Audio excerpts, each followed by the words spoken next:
While L+2 brings a pleasant morning and time to sleep in, it is a day of waiting and documentation at the end of that waiting. About 10 minutes after liftoff 2 days earlier, the empty solid rocket boosters fell into the Atlantic Ocean about 150 miles from the Florida coastline. As is standard for all launches, the two solid rocket booster retrieval ships, known as the NASA Navy, are waiting on site to pick up the boosters and bring them back to the Space Coast. Their return to Port Canaveral will occur in public areas, allowing for easy access by anyone who wishes to view the event. Early in the afternoon, the team departs the hotel for a short half-hour trip to Jetty Park, located a few miles south of the Space Center. From the long pier extended over the water at the port mouth, they set up photo and video equipment in preparation for the ship's arrival. It's not common to see multiple camera setups on tripods here on the pier, so the setup sometimes draws curiosity and questions from passers-by.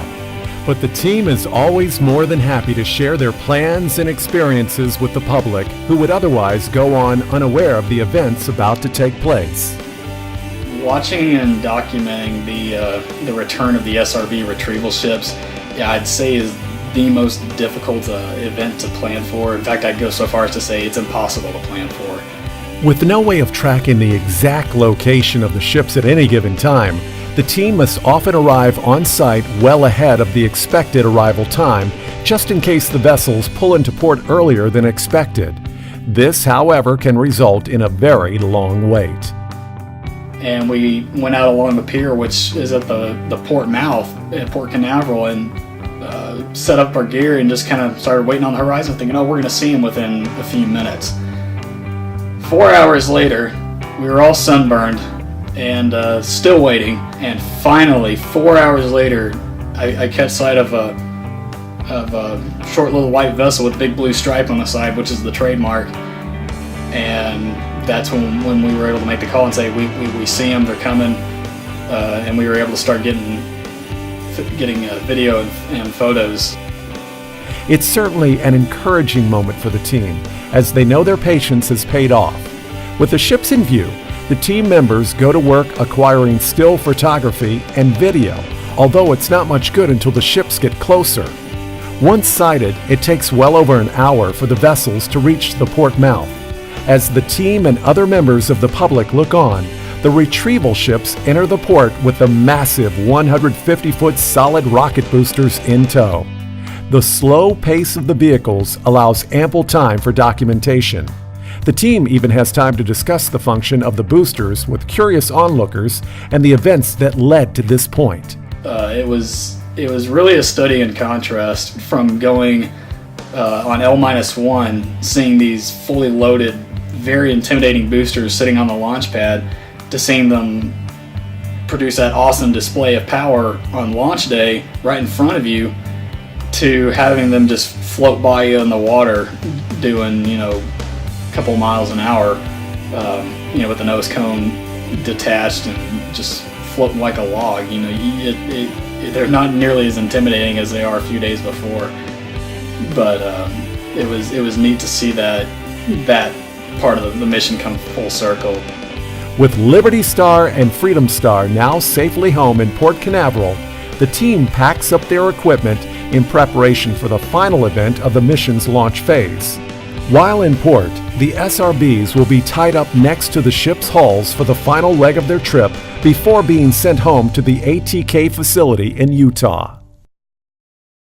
With the exception of early morning launches, L+3 is the earliest the team will have to wake up during their excursion to the Space Coast.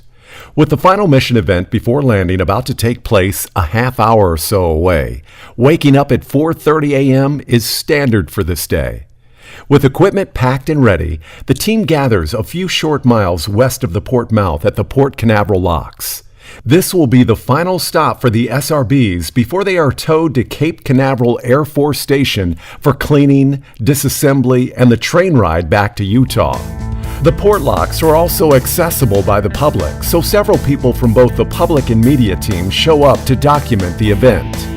The first retrieval ship, Freedom Star, arrives at the lock around 6 a.m.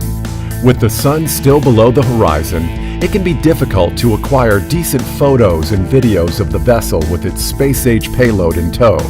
But this is also a good time for the team to experience the wonder of being so close to the rocket.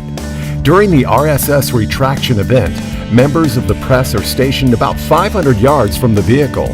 Here at the lock-through event, they are within about 25 feet of the SRB. The process of sending the ship and booster through the lock takes only about 10 minutes, so it's not long before the pair is on its way up the river toward Cape Canaveral Air Force Station. With about a half hour or so before the second ship is sent through the lock, the team has plenty of time for more wildlife photography.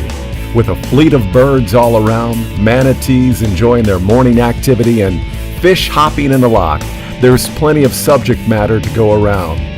Within an hour of Freedom Star's departure, her sister ship, Liberty Star, makes her way through the port to the locks. Passing beneath the massive drawbridge, the vessel slowly crawls up the waterway for her final stop before proceeding to the Air Force Station just to the north. Liberty Star presents a unique challenge, however. Her sister ship, Freedom Star, towed the left-hand SRB, which was attached to the left side of the vessel. Due to the lock orientation, the left side of either ship is closest to the public. Liberty Star tows the right-hand SRB, meaning the booster will be blocked by the ship, almost completely out of the public view. But some quick thinking by the team on site allows them to find a way around this problem.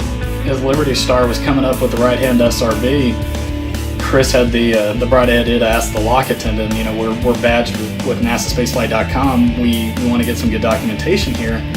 Is it okay if we get on the other side of the lock? Because there's a little bridge that goes across these massive doors. And the lock attendant just looked right at us and he's like, all right. So we scurried across the lock real quick, all five of us, and just waited for the ship to come. And right after we made it over to the other side, that's when the doors opened and nobody else could get across. So for that particular mission, we were able to get some pretty unique footage that nobody else was getting at the time.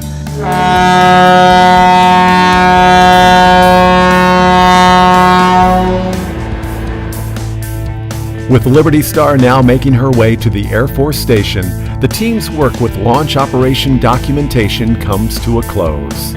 The next phase of their work will be continued processing of photos and video, as well as preparing for the eventual landing of the orbiter at Kennedy Space Center, be it a straight return from orbit or on a ferry flight atop the 747 shuttle carrier aircraft.